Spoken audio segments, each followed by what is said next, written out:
All right, for many entrepreneurs, forming their first board of directors can be intimidating. And Managing Director of Biz Tactics Limited, Sandra Glasglow, is here with some things you need to know.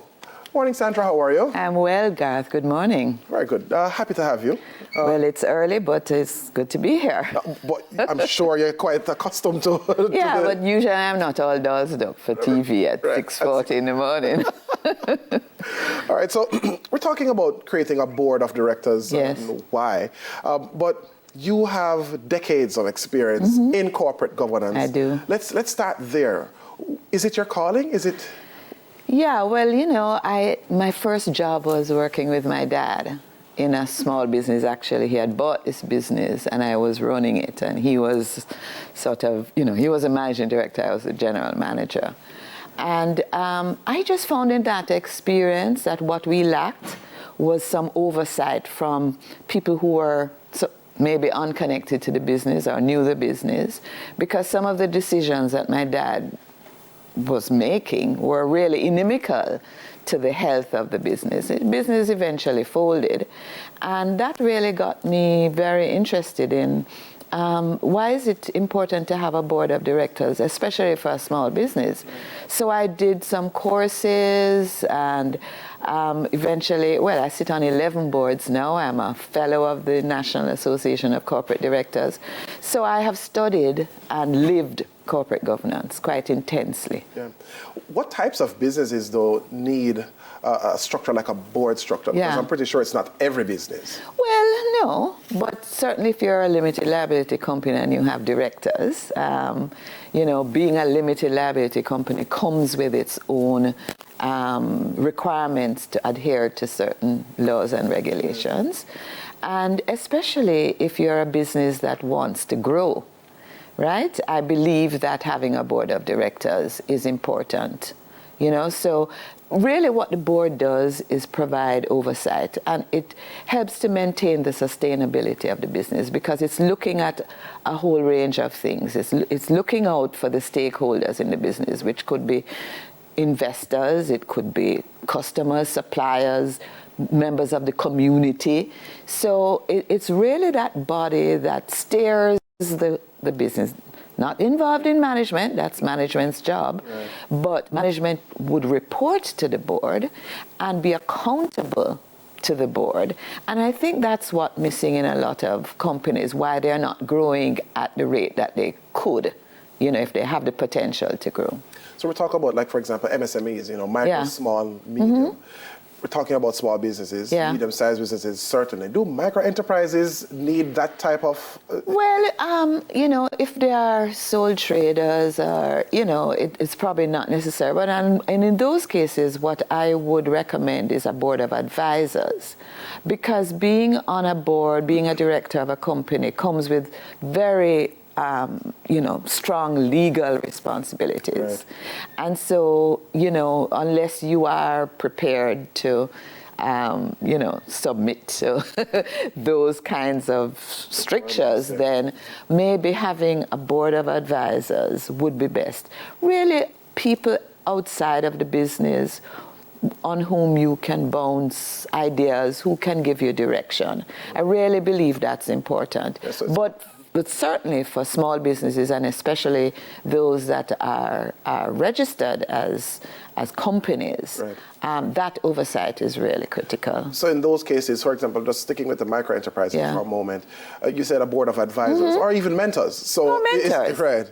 Who can... Yeah, and of course, you know, you don't have to, unlike a board of directors, you may not have to take the advice, but, you know, having somebody external, a mentor is, I'm very big on mentorship.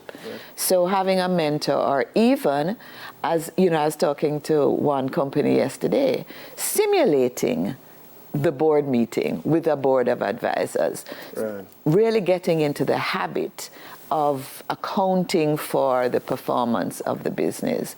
So what I suggest to people with a board of advisors, treat them like a board of directors. They just don't have the legal responsibilities, but you really ought to be, you know, sharing with somebody, helping somebody to, you know, getting people to help guide you strategically, for example.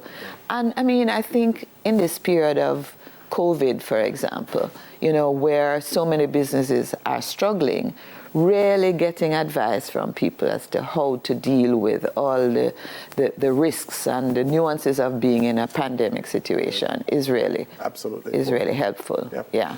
How does one go about selecting a board? Because you're talking about people who you're entrusting to observe and provide guidance and hold you accountable. How do you go about that? Well, first of all, trust is important. Right. And, we are a low trust society. So I think finding people whom you can trust is important, right?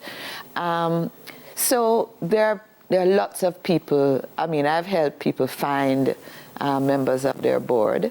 And some people are really just there for the asking, and you want to find people who have some knowledge of your industry, right. Ideally. If you're a tech company or if you're in retail or manufacturing, it would be good to have at least one or two people on your board who have expertise in that area. But there are all other kinds of areas that you would need that expertise, like in finance and accounting, in marketing, in people management. So really look out for people, and that's one of the services my business provides. That's Biz Tactics. Biz Tactics Limited. Yes. I am fully connected to the business network in Jamaica. So again, you really want to just find people who have high integrity, who have time to invest. Where do you find these people? Which is a question I'm sure a lot of viewers might be asked. Well, one of the things I often say to people is that there's a notion that the people who are well known are the people you should approach. But there are lots of other people who are successfully running businesses or are specialists in their area who would be willing to take on an assignment like this. So there are lots of people. And not just that, there are lots of young professionals and young successful entrepreneurs coming up who could give that guidance to somebody who is also on their way up. Right. Could you probably start even with your banker?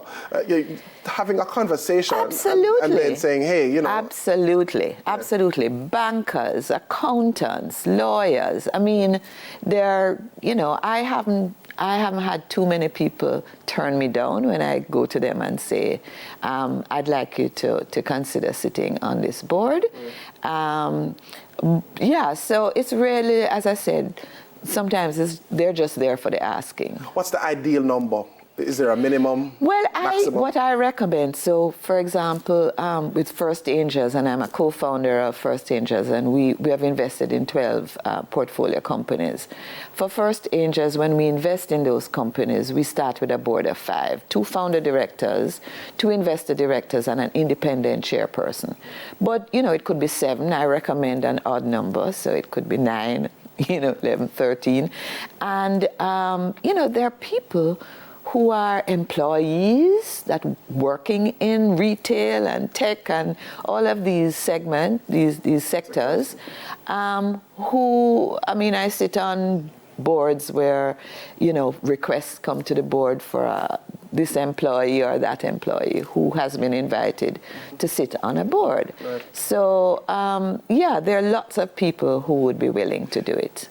Do companies have to make a budgetary consideration for their board? They ought to. Right. They ought to, because it's good to respect the fact that somebody is devoting time to sit on your board. But for First Angels, for example, with our portfolio companies, we get volunteer board members. Right. And that's a big deal because, as I said, there are huge legal responsibilities that a director takes on. A director can be fined. Under the Companies Act, a lot of, the director has a lot of responsibilities. So it's a big deal for somebody to agree to sit on a board without compensation. But certainly if the company is growing and is able to provide some kind of stipend. I've sat on boards where the fees have gone up, year over year as the companies have grown. Yes. Yeah, absolutely. Yeah. We really could talk about this all day. We could. But thank you so much. Thank you for having me. And we wish you all the very best with First Angels Limited. With Rev Up Caribbean, right? Yeah, and, we didn't get to talk about Rev Up. Yeah. And Biz Tactics. Yes. Good to have you. Thank you so much, Garth.